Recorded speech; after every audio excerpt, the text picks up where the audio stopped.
오늘 은혜 받으실 하나님 말씀은 빌립보서 2장 13절 말씀입니다. 너희 안에 행하시는 이는 하나님이시니 자기의 기쁘신 뜻을 위하여 너희에게 소원을 두고 행하게 하시나니. 아멘.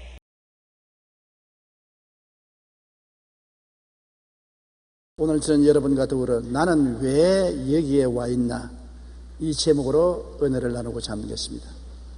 제가 회의가 있어서 어느 호텔에 가니까 로비에서 저 친구를 만났습니다. 아주 반갑게 서로 포옹을 하고 등을 두들리고 오래간만이라고 서로 인사를 했습니다. 그런데 그 친구가 대뜸 하는 말이, 야, 너 오래간만이다. 여기 왜 왔어? 그래서 나 여기 회의가 있어 왔어. 제가, 너는 왜 왔어?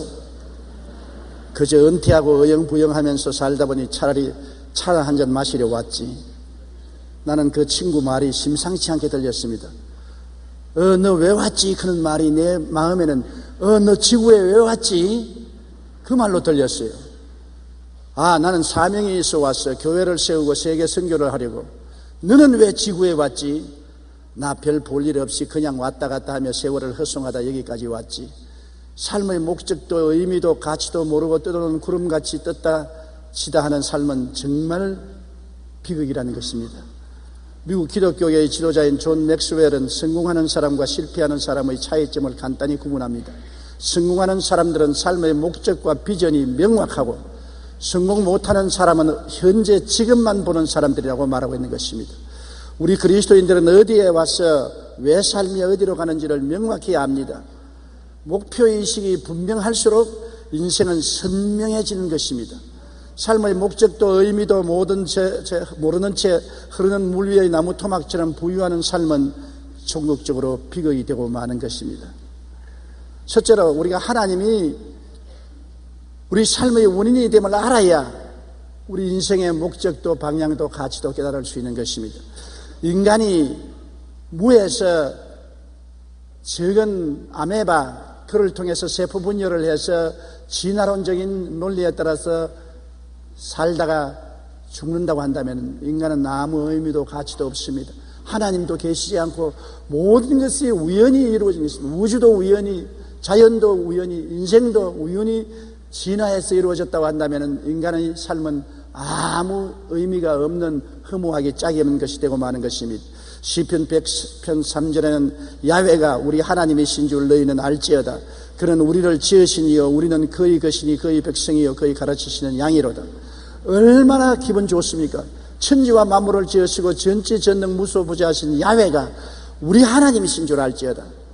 우리는 그가 만들었고 그가 기르는 백성이요 그가 기르는 양이라는 것을 알게 될 때 우리의 삶은 백명백백하게 맑고 밝고 환해지는 것입니다.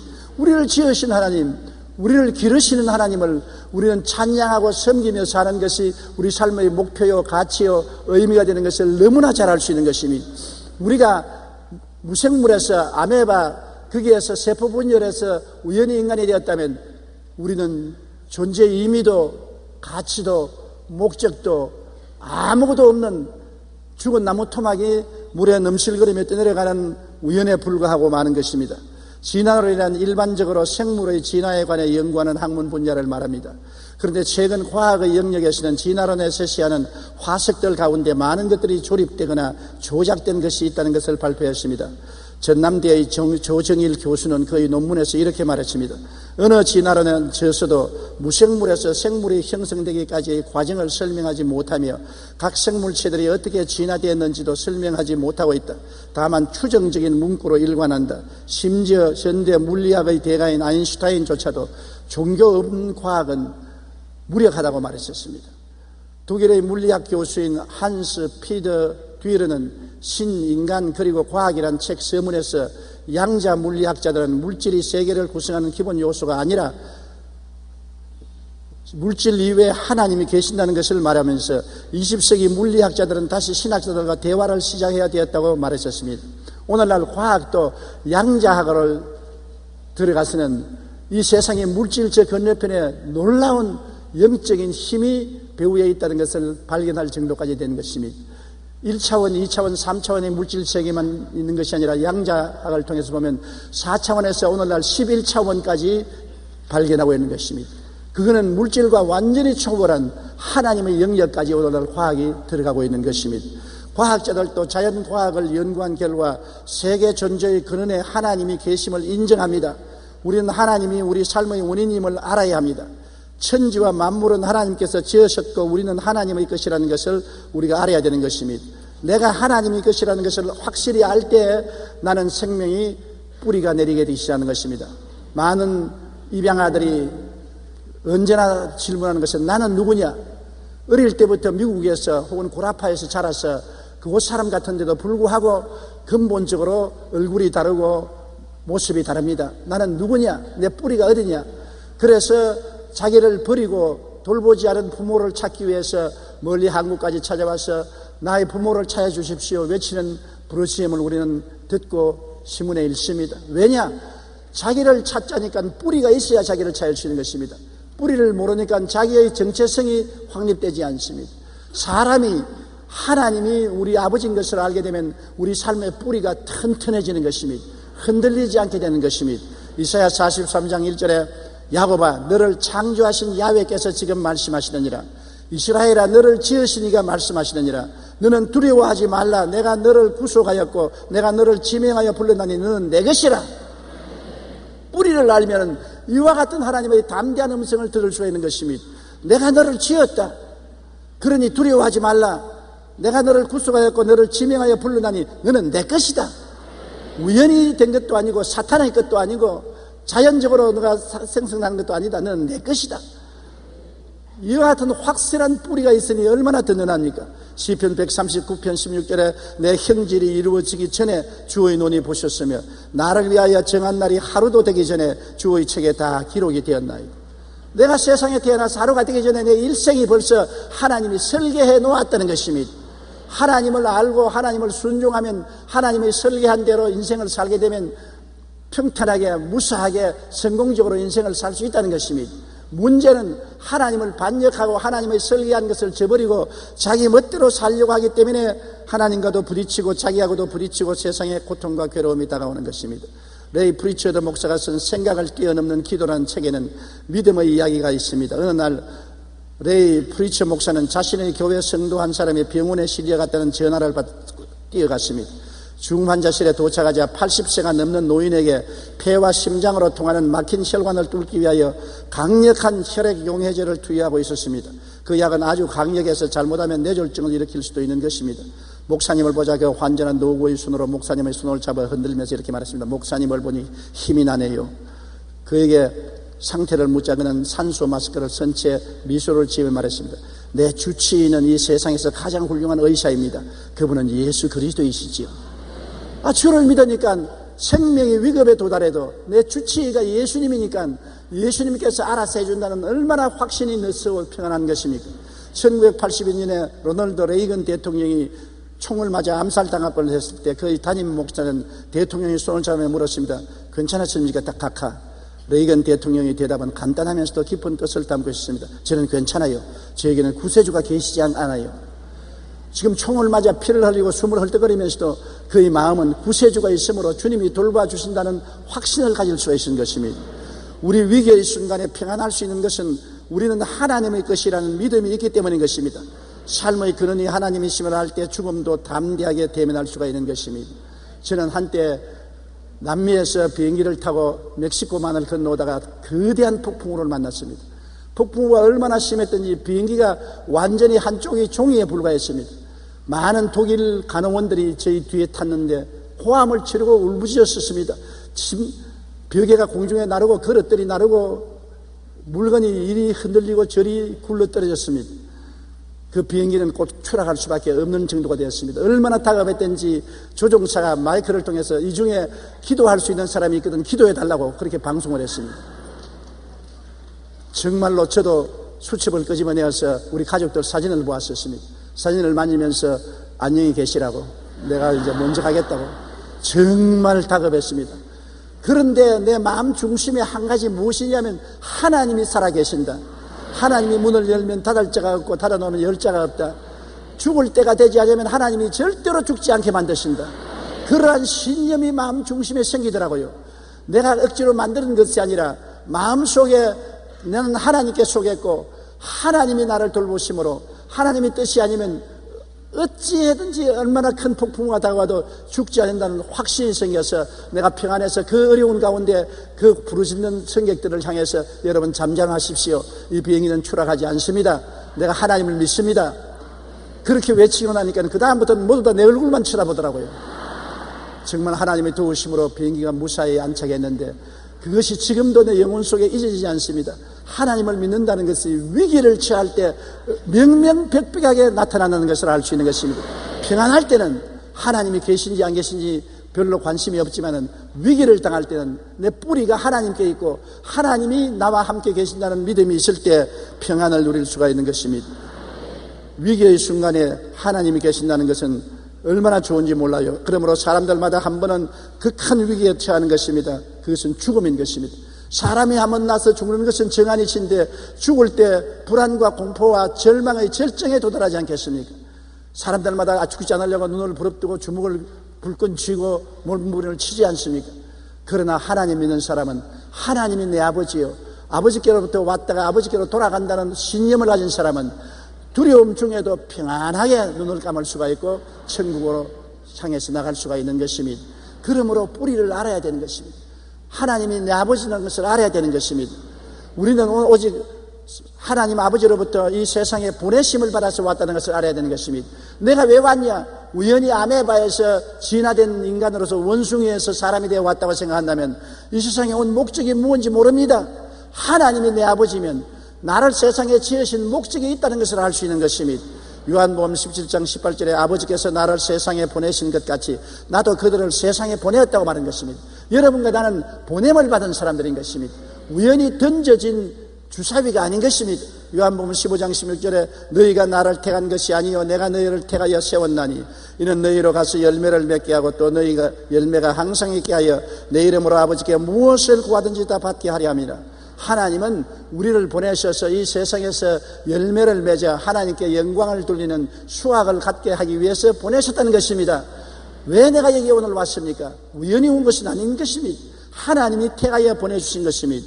어느 날 공원 청소부가 날이 겨울자 서둘러 청소를 마치고 공원을 떠나려고 하는데 벤치에 한 사람이 앉아 있어서 이 사람을 내보내야 됐었습니다. 청소부가 벤치에 앉아서 턱을 고이고 있는 그 사람을 보고 당신은 누구요? 하고 묻자 그는 이렇게 대답했습니다. 글쎄요, 내가 누군지를 몰라서 생각하는 중에 있습니다. 그럼 당신은 어디서 왔어요? 그러니까 그것도 잘 몰라서 생각하고 있습니다. 이 사람 봤네. 지금 공원 문을 닫아야 되겠는데 어디로 가야 할 것입니까? 글쎄요, 그것을 알았다면 벌써 여기서 떠났지 않겠습니까?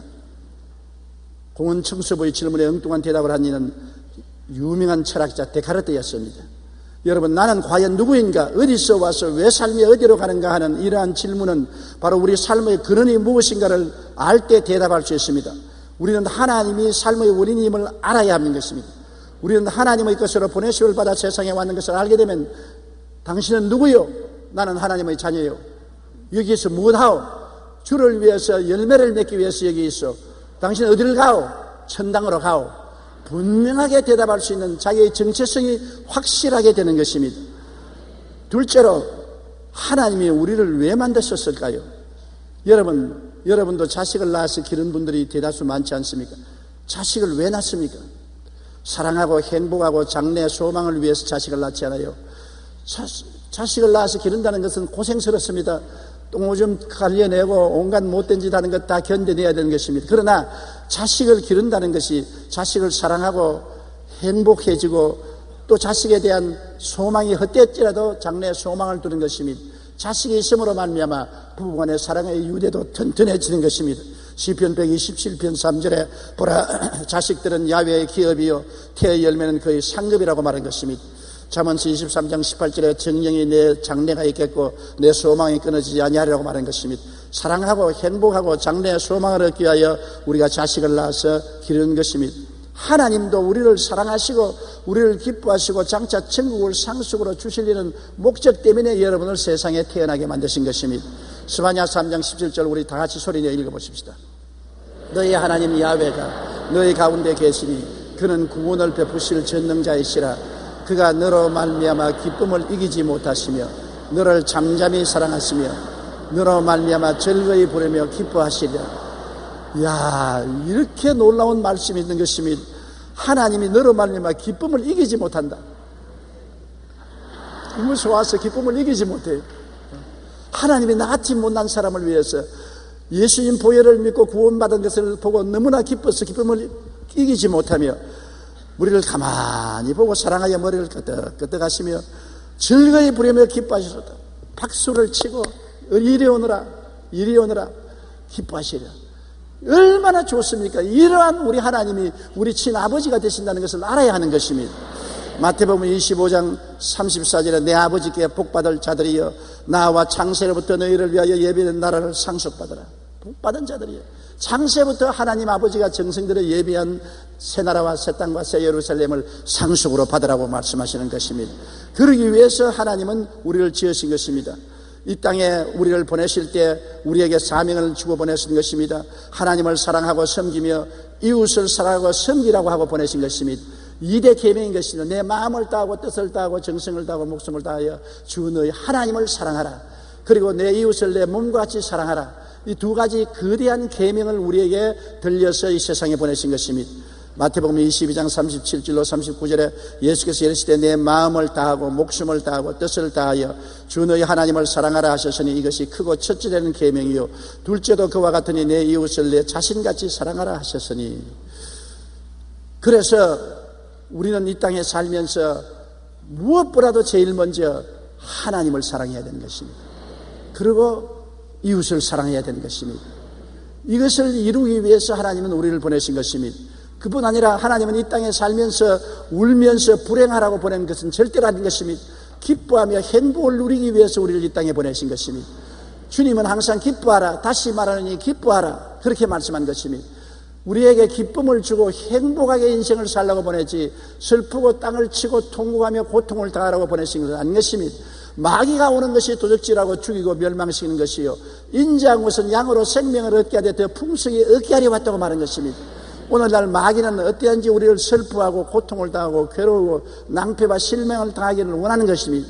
하나님은 영혼이 잘됨같이 범사에 잘되며 강건하고 생명을 얻되 풍성히 얻기를 원하시는 것입니다. 전도서 3장 12절로 13절에 사람들이 사는 동안에 기뻐하며 선을 행하는 것보다 더 나은 것이 없는 줄을 내가 알았고 사람마다 먹고 마시는 것과 수고함으로 낙을 누리는 그것이 하나님의 선물인 줄도 알았노라. 하나님이 우리에게 기뻐하고 낙을 누리고 사는 것을 선물로 주신다는 것입니다. 전도서 2장 24절에 사람이 먹고 마시며 수고하는 것보다 그의 마음을 더 기쁘게 하는 것은 없나니 내가 이것도 본적 하나님의 손에서 나온 것이라. 이 세상에서 먹고 마시고 수고하는 것, 기뻐하는 것 하나님이 원하시는 것입니다. 먹는 것도 맛이 있어야 돼요. 마시는 것도 즐겁게 마셔야 돼요. 일도 수고하는 것도 기쁨과 즐거움이 돼야 돼요.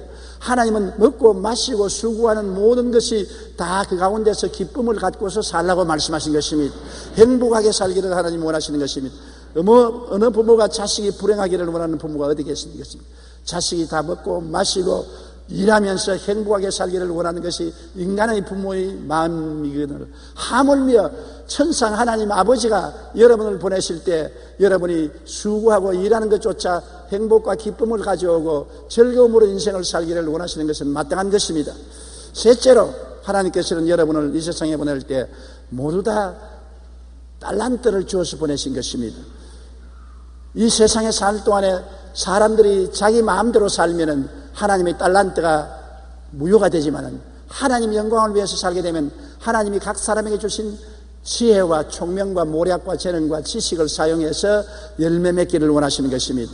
여러분, 하나님 없이 인간이 꾀를 내어서 사는 것은 전국에는 무가 되고 마는 것입니다. 시편 127편 1절로 2절을 다 같이 읽어보십시다.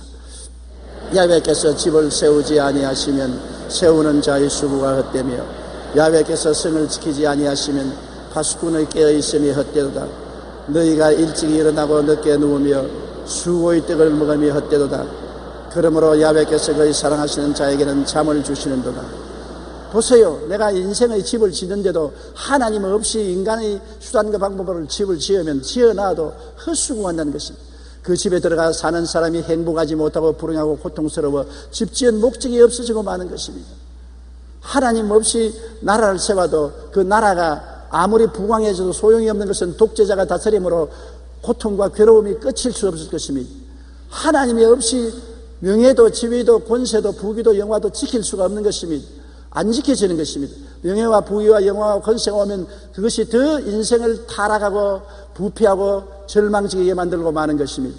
차라리 산나물 먹고 초가상칸에 싸우지 않고 행복하게 사는 것이 더 좋았는데 돈 벌고 지위가 있고 명예가 있고 권세가 있으니까 그로 말미암아 부패하고 타락하고 방탕함으로 말미암아 더 불행하게 만드는 것입니다. 하나님 없는 것은 아무 소용이 없습니다. 하나님 없는 돈은 사람으로 하여금 부패하게 만들고 하나님 없는 권력은 부패 권력을 만드는 것입니다. 하나님 없는 부귀 영화는 사람으로 하여금 세속적으로 만들고 마는 것입니다. 돈도 하나님이 계셔야 돈이고 지위도 하나님이 계셔야 지위고 명예도 하나님이 계셔야 명예가 되고 좋은 집도 하나님이 계셔야 아름다운 집이 되고 성도 하나님이 계셔야 지켜지는 것입니다. 하나님 없이 하는 모든 일은 다 헛되고 헛되며 헛되고 헛되니 모든 것이 헛된 것입니다.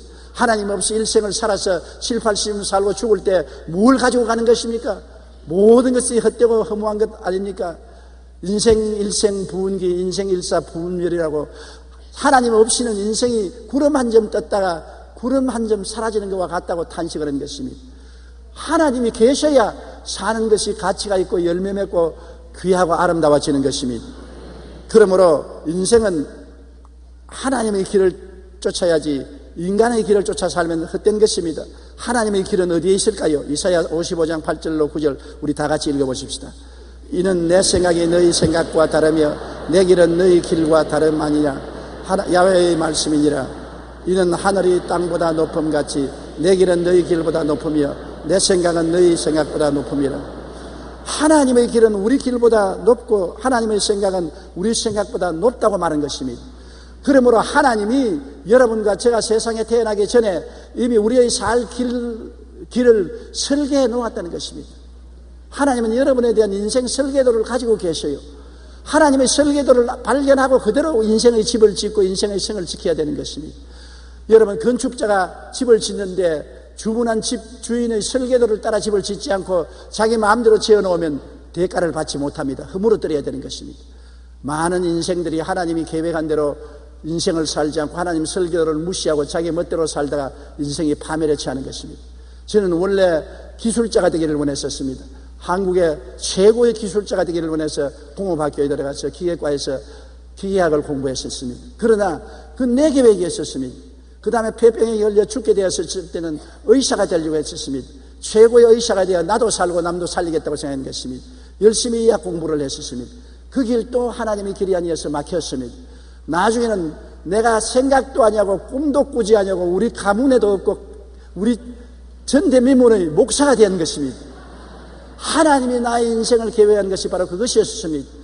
그래서 목사로서의 오늘날 50년의 세월을 목회했는데 돌아볼 때 얼마나 하나님이 신기하고 능력 있게 저를 이끌었든지 내 생각한 것보다 더 달리 나의 계획한 길보다 완전히 다른 길로 이끌어 주신 것입니다. 여러분, 우리가 하나님의 길과 하나님의 생각을 깨달아 알아야 되는 것입니다. 어떻게 하나님의 길과 하나님의 생각을 할까요? 먼저 우리 인생들에게는 하나님이 나침판을 주었던 것입니다. 빌립보 2장 13절을 다 같이 읽어보십시다. 너희 안에서 행하시는 이는 하나님이시니 자기의 기쁘신 뜻을 위하여 너희에게 소원을 두고 행하게 하시나니. 이게 하나님이 우리에게 준 나침판인 것입니다. 우리가 예수를 믿고 하나님을 섬기면 내 마음속에 소원이란 나침판이 있어서 내가 가면 이 길이 아닌데 이 길이 아닌데 이 길이 아닌데 참 그렇게 말합니다. 그럼 이 길로 갈까요? 그 길도 아닌데 그 길도 아닌데 그 길도 아닌데 얼토당토 않은 길이 생기는데 그 길로 가면 나침판이 아무 말도 안 하는 것입니다. 우리 마음에 우리가 인생을 살면서 그건 아닌데 그런 말이 들릴 때가 많은 것입니다. 치과의사가 목사가 된 사람 말 들으니까 치과의사 공부를 해서 병원을 세워서 환자들의 이빨을 고치는데 늘 손끝에서 이건 아닌데 이건 네가 할 일이 아닌데 하도 아닌데 그 사람은 뭘 할까요? 신학교에 들어가서 주의 종이 되라. 그래서 버리고 신학교에 들어가서 주의 종이 된 이야기를 제가 들어본 적이 있습니다.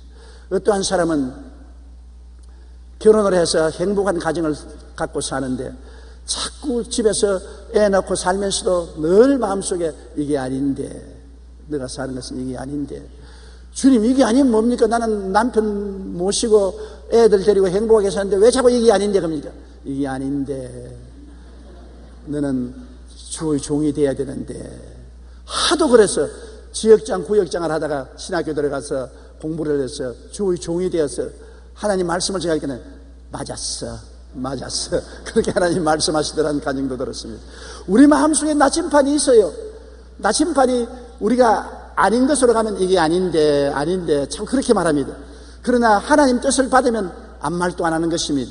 이와 같이 하나님의 길이 우리를 위해서 예비된 것을 알아야 되는 것입니다. 마태복음 7장 7절로 8절 우리 다 같이 읽어보십시다.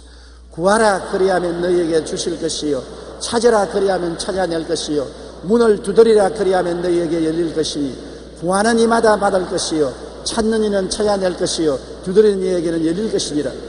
보십시오. 우리가 하나님 우리를 위해서 예비한 길이 무엇입니까? 그를 구하고 찾고 두드리면 하나님이 반드시 열어주실 것이라는 것입니다. 우리 인생이 자기가 계획한 대로 살다가는 나중에 낭패와 실망을 당하고도 할 말이 없습니다. 그러나 하나님은 우리에게 마음의 나침판을 주셔서 하나님의 길로 이끌어가도록 하고 구하면은 그 길로 이끌어가는 것입니다. 정 구하지 아니하면 하나님께서 강제로 구하기도 만들어 주시는 것입니다. 왜냐하면 우리 생활 속에 환난과 고난을 통해서 인생을 실패하고 난 다음에 하나님의 뜻을 찾는 사람이 많습니다. 마태복음 16장 25절에 누구든지 제 목숨을 구원하고자 하면 잃을 것이요, 누구든지 나를 위하여 제 목숨을 잃으면 찾으리라. 자기의 목숨을 자기가 구하기 위해서, 성공하기 위해서 뛸 때는 하나님의 길을 몰랐으나 낭패와 실망을 당하여 자기 길이 좌절되고 자기의 꿈이 좌절될 때 하나님의 뜻이 알려질 때가 많은 것입니다. 우리 로마서 8장 11절에 보면 자녀이면 또한 상속자고 하나님의 상속자요 그리스도와 함께한 상속자니 우리가 그와 함께 영광을 받기 위하여 고난도 함께 받아야 할 것이라. 하나님의 상속자가 되기 위해서 하나님이 우리 인생길을 예비해 놨는데 우리가 흙길로 자꾸 가면은 하나님이 고난에 부딪히게 해서 깨어지게 해서 앉아서 자기 마음의 나침판을 바라볼 수 있는 기회를 주시는 것입니다. 어떤 때는 사업에 낙심해서 올 때 갈 데 없게 만들 때도 있고, 어떤 때는 감옥에 밀어넣어서 감옥에 앉아서 하루 종일 생각하게 만들 때도 있고, 어떤 때는 병상에 들어 누워서 자기의 인생길을 생각하게도 만들고, 좌우간 자기 아닌 하나님의 뜻을 생각할 수 있는 기회를 하나님께서 허락해 주시는 것입니다. 그래서 하나님의 뜻을 발견하고 하나님의 길을 간 사람들이 부지기수로 많습니다. 요셉과 모세도 같습니다. 요셉은 아버지의 사랑을 받는 아들로서 아버지의 후계자가 되기를 원했습니다. 채색 옷을 만들어 입혔다는 것은 가족 중에서 아버지가 후계자를 삼으려고 할 때 특별히 사랑을 표시하기 위해서 채색 옷을 만들어 입혔습니다. 그런데 아버지의 뜻과 요셉의 계획대로 되지 않았었습니다. 그는 형들에게 밑비움을 받아서 종으로 팔렸고 애굽에 들어가서 10년 동안 종살이하고 3년 동안 감옥살이 했었습니다. 그 고통을 통해서 요셉은 깨달은 것입니다. 내 생각대로 내 길대로 되는 것이 아니라 하나님의 생각과 하나님 길대로 되는 것을 알고 의지한 적 하나님이 그를 애굽의 국무총리로 삼은 것입니다. 나중에 말하기를 형들이 나를 헤아리려 하시나 하나님은 도리어 그것을 변하여 오늘날 모든 사람을 살리는 애비가 되게 만들어 주었다고 말한 것입니다. 모세도 자기의 생각대로 40세가 될 때 애굽 공주의 아들로서 당당히 나와서 노역장에 와서 이스라엘 백성을 위해서 변호하고 애굽 사람을 쳐 죽였으나 이것이 들통이 나서 아라비아 광야로 도망쳐서 미디안 땅에 와서 40년 동안 목동 생활을 했습니다. 생각해 볼 때 너무나 허무한 세월입니다. 40에 도망쳐서 80이 되어서 이제는 머리도 백발이 되고 허리도 굽고 기력도 쇠하고 눈도 어두워졌을 때 하나님이 찾아와서 모세에게 이스라엘 백성을 인도하라는 명령을 내리신 것입니다. 오랜 고난을 통해서 자기의 길이 깨어지고 자기의 길이 막혔을 때 하나님이 길을 열어주시는 것입니다. 여러분, 하나님의 길을 알고 인생을 살아야 인생이 가치 있는 것입니다. 그렇지 않고 세상의 길은 아무리 목적을 두고서 열심히 일을 해도 목적이 도달하고 난 다음에 허무하게 짝이 없는 것입니다. 이 세상에 성공한 사람들의 말을 들어보십시오. 성공을 하고 난 다음 그 다음에 너무 허무맹랑해서 어찌할 도리가 큰 부자들이 마약 중독자가 되는 사람 많이 있지 않습니까? 성공하고 난 다음에 방탕하는 사람이 많지 않습니까?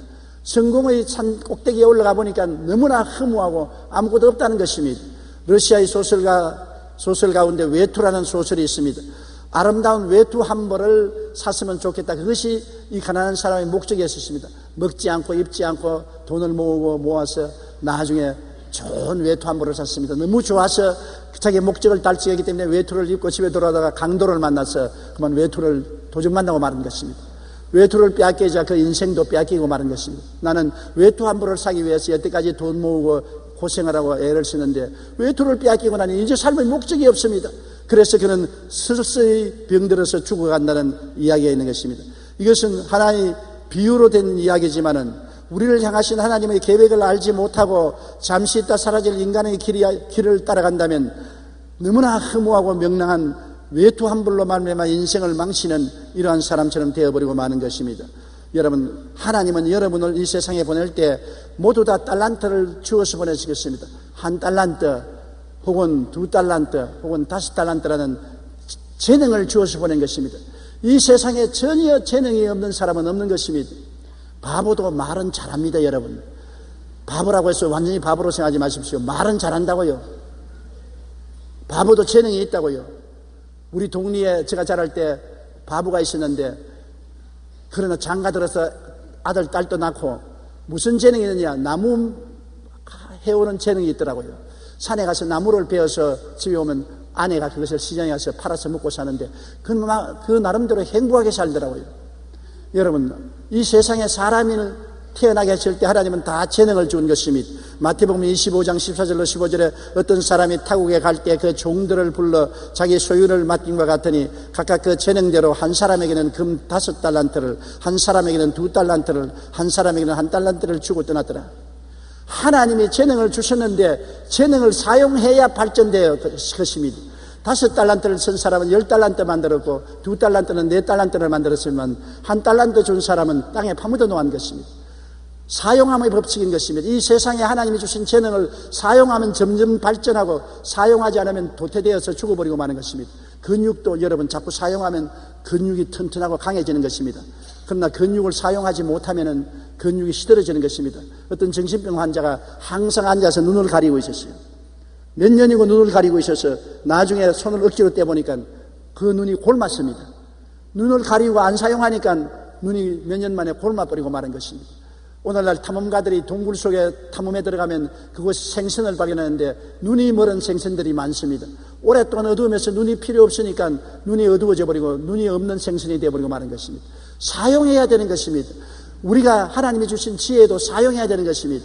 오늘날 영어 교육이 우리 한국에 열풍처럼 불어오는데 영어 교육이 특별한 것 없습니다.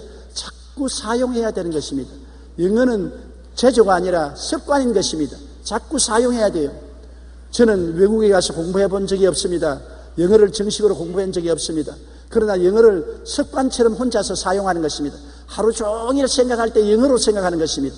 영어로 생각하고 하루 종일 영어로 말하고 일기를 적을 때도 영어로 적고 늘 영어 속에 살면은 그것이 늘 사용하면 자꾸 능력이 늘어가서 나중에 자유롭게 영어를 말할 수 있는 것입니다. 일본어도 계속해서 일본어로 생각하고 말하고 행동하는 것입니다. 제가 일본어로 요사이 설교하지 않지만은 내 혼자는 일본어로 늘 생각하고 말하고 일본어로 글을 적기도 하고 그렇게 하고 있는 것입니다.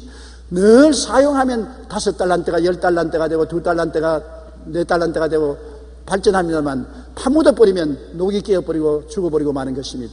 그래서 주님께서 나중에 이 달란트 받은 사람을 불러서 회개를 할 때 5달란트는 10달란트 가져오고 2달란트, 4달란트 가져왔는데 1달란트 가져온 사람이 1달란트 그대로 가져오니까 대노하셔서 이 악하고 게으른 종아, 이 달란트를 빼앗아서 10달란트 된 사람에게 주라. 있는 자에게는 더 주고 없는 자에게는 있는 것조차 빼앗는다고 말하는 것입니다. 피아노를 치는 사람들이 하루만 피아노 안 쳐도 자기가 알고 이튿날 2번째 피아노를 안 치면 자기 주변에 있는 사람이 알고 사흘 피아노를 안 치면 온 청중이 안다고 말했었습니다. 그러므로 늘 계속해야 돼요. 목사가 휴가를 가서 설교를 안 하면 그 다음부터 설교가 잘 나오지 않습니다. 설교도 계속해서 해야 성령이 넘쳐 흐르지 설교를 하지 않으면 흐르지 않는 것입니다. 주의 백성들이 예수 그리스도를 전도하면은, 하루라도 전도하지 않으면 전도하는 은사가 사라지기 시작하는 것입니다. 전도를 하면 자꾸 전도할 수 있는 은사가 주어져서 더 많은 사람을 전도할 수 있게 되는 것입니다. 그러므로 주님이 모든 사람에게 달란트를 주셨습니다. 마태복음 25장 23절에 그 주인이 이르되 잘하였도다 착하고 충성된 종아, 내가 적은 일에 충성하였으면 내가 많은 것을 내게 맡기리니 내 주인의 즐거움에 참여할지어다 하고, 많은 것을 맡기는 것은 적은 것을 사용할 때 그렇게 해주는 것입니다. 그 주인이 대답하여 이르되 악하고 게으른 종아, 나는 심지 않은 데서 거두고 해치지 않은 데서 모으는 줄 내가 알았느냐. 한 달란트 가지고서 돌아온 사람 종에게 그렇게 꾸짖고 그걸 빼앗은 것입니다. 여러분, 1997년에 두 여인, 바로 테레사 수녀와 다이애나 황태자비가 죽었습니다. 전 세계가 큰 충격을 받았습니다. 테레사 수녀는 귀족 가문에 태어나서 좋은 교육을 받고 수녀원에 들어갔습니다. 그런데 어느 날 기차 여행 중 자신의 사명을 깨닫고 인도에서 가장 비참한 사람들이 사는 곳으로 들어갔습니다. 그녀는 3만 6천 명의 불황자들을 돌보며 어린이집을 세워 고아들과 미혼모를 돕고 정신박약아들을 돌보았습니다. 나환자촌을 지어 나환자들을 돌보는 등 평생에 가난하고 소외된 자들을 위해서 헌신했습니다. 똑같은 여자인데 다이아나 황태자비도 좋은 가문에 출생하여 좋은 교육을 받았습니다. 그리고 찰스 황태자와 결혼하여 궁전에서 호화로운 생활을 했습니다. 황태자비로서 좋은 일을 하기도 했습니다. 그러나 가정불화로 5번이나 자살을 시도하고 우울증에 시달렸습니다. 황태자와 이혼한 이후 연문을 뿌리다가 비참하게 생을 마쳤습니다. 하나님께서 똑같은 여성에게 또 다른 달란트를 줬습니다. 테레사 수녀에게도 달란트를 주었고 황태자비에게도 달란트를 주었습니다. 그런데 테레사 수녀는 사명을 따라 그 달란트를 가지고 힘들고 어려운 길이었지만 많은 결실을 맺고 땅을 떠났었습니다. 반면 다이아나 황태자비는 뚜렷하고 확실한 자신의 사명을 찾지 못하고 방황하다가 이 땅을 떠났습니다. 우리는 아름답고 화려한 다이아나보다는 늙고 초라한 테레사 수녀를 기억하며 그의 삶을 존경하는 것입니다. 하나님도 다이아나비를 보고는 잘했다 칭찬하지 않을 것입니다. 그러나 테레사를 보고는 잘했다 착하고 충성된 종아, 적은 일에 충성하시니 많은 것으로 맡기겠다고 말했을 것입니다. 벤자민 리튼버그는 자신의 잠재 능력을 개발하지 않고 그냥 편만하게 살아가는 것은 실상 일종의 자살이라고 말한 것입니다. 여러분, 모든 사람에게는 하나님이 은사를 주셨습니다. 나는 쓸모없는 인간이라고 생각하지 마십시오. 쓸모없는 인간은 아무도 없는 것입니다. 여러분, 기독교 교회사 가운데 17세기경에 잊지 못할 한 인물이 있습니다. 굉장히 존경을 받고 신령한 사람으로서 나중에 수도원 원장까지 되었는데요, 그는 성직자도 위대한 저술가나 지위를 가진 사람도 아니었습니다. 그는 평신도로서 한 수도원의 부엌에서 섬기는 일을 하던 사람으로서 그 이름은 니콜라스 헤르만이었습니다. 사람들은 그를 로렌스 형제라고 불렀습니다. 그는 항상 일상의 작은 일들에서 하나님의 임재를 체험했습니다. 그리고 하나님의 기적을 나타내며 사람들에게 감동을 주는 지혜가 있는 것입니다. 당시 수도원을 찾는 방문객 중에 한 사람이 그에게 물었습니다. 당신은 매일 부엌에서 청소하고 그릇 씻고 음식 만드는 일만 하는데 그것 때문에 불평한 일이 없습니까? 그는 이렇게 대답했습니다. 나는 음식을 만들면서 계속 기도합니다. 이 음식을 먹는 자에게 하나님의 평강을 채우소서. 청소할 때는 하나님의 아름다운 동산을 더욱 아름답게 하소서 하고 기도합니다. 그래서 저는 하나님께 기도하는 시간 외에 남는 시간이 없습니다. 이러한 그의 모습을 보면서 사람들은 그를 부엌의 성자라고 불렀습니다. 로렌스 형제는 그의 책에서 이렇게 말했습니다. 꼭 큰 일을 해야 할 필요가 없다. 나는 후라이팬의 작은 계란 하나라도 하나님을 사랑하는 마음으로 뒤집는다. 그 일도 끝나고 더할 일이 없으면 나는 바닥에 엎드려서 하나님을 경배한다. 얼마나 로렌스 형제가 성령에 충만했는지 나중에 수도사들조차도 로렌스 형제에게 와서 기도를 받기를 원하고 그의 이야기를 듣기를 원하고 그 신령한 소문이 온 천하에 퍼져나간 것입니다. 그는 계속해서 부엌에서 일만 했습니다. 불 떼고 부엌 청소하고 그릇 씻고 음식 만들고 그러면서도 끊임없이 그 순간순간에 이게 내 사명이라고 생각하고 그릇을 하나님 영광 위해서 깨끗하게 닦게 하여 주시옵소서. 하나님 영광을 위해서 부엌을 깨끗하게 청소하게 해 주시옵소서. 하나님의 영광을 위해서 불을 잘 떼게 도와주시옵소서. 하나님의 영광을 위해서 맛있는 음식을 만들어 수도사들을 살찌게 만들어 주옵소서. 늘 하나님께 영광을 돌리고 하나님 사명을 다하는 결과에 하나님이 그를 높여서 그로 하여금 세계적인 인물로 만들어 주신 것입니다. 제가 나를 사랑한 적 내가 저를 건지리라. 제가 내 이름을 안 적 내가 저를 높이리라고 말씀하신 대로 하나님은 여러분 평범한 일을 하나님 영광을 위해서 할 때 열매 맺게 해주는 것입니다. 내가 집에서 밥 짓고 집안 청소하고 애들 기저귀나 갈고 이 인생이 무슨 인생이냐고 생각하면 안 되는 것입니다. 이것이 내게 주신 은사면은 하나님 이것을 기쁘게 나는 합니다.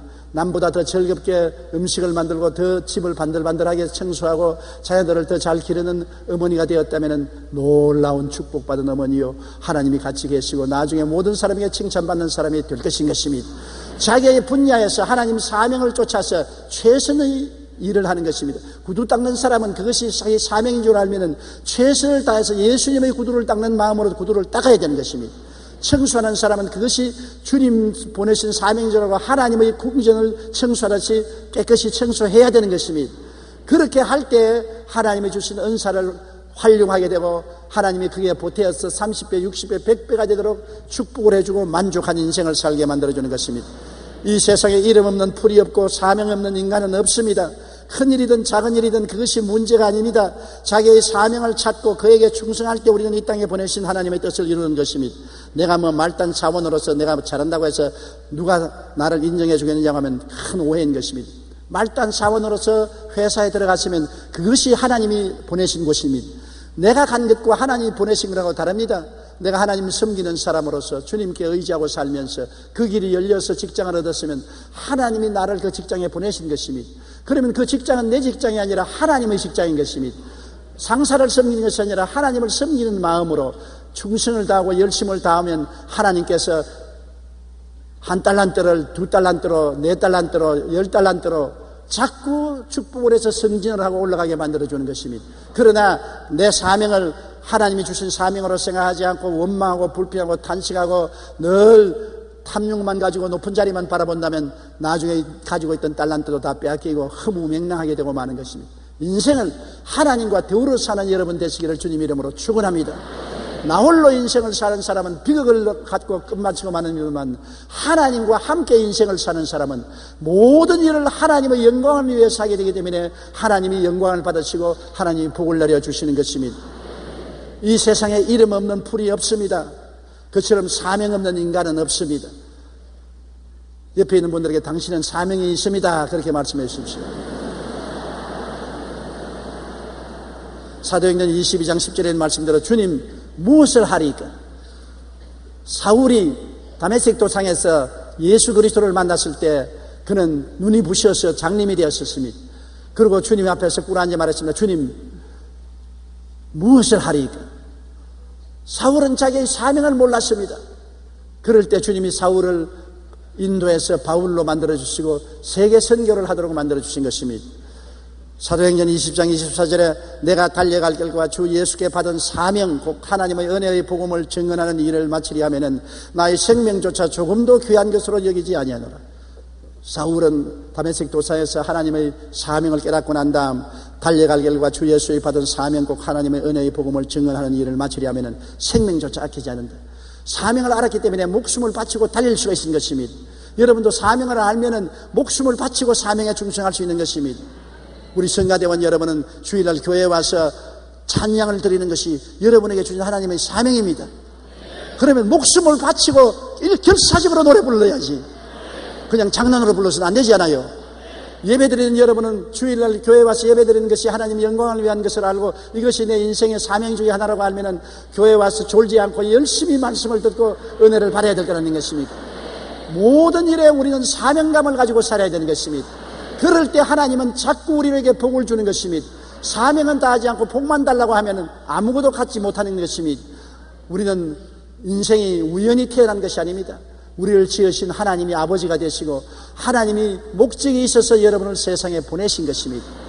큰 목적이든 적은 목적이든 내 사명을 받아서 하나님을 섬기는 마음으로 충성스럽게 섬기면 하나님이 일을 많이 했다고 축복해 주는 것은 절대로 아닙니다.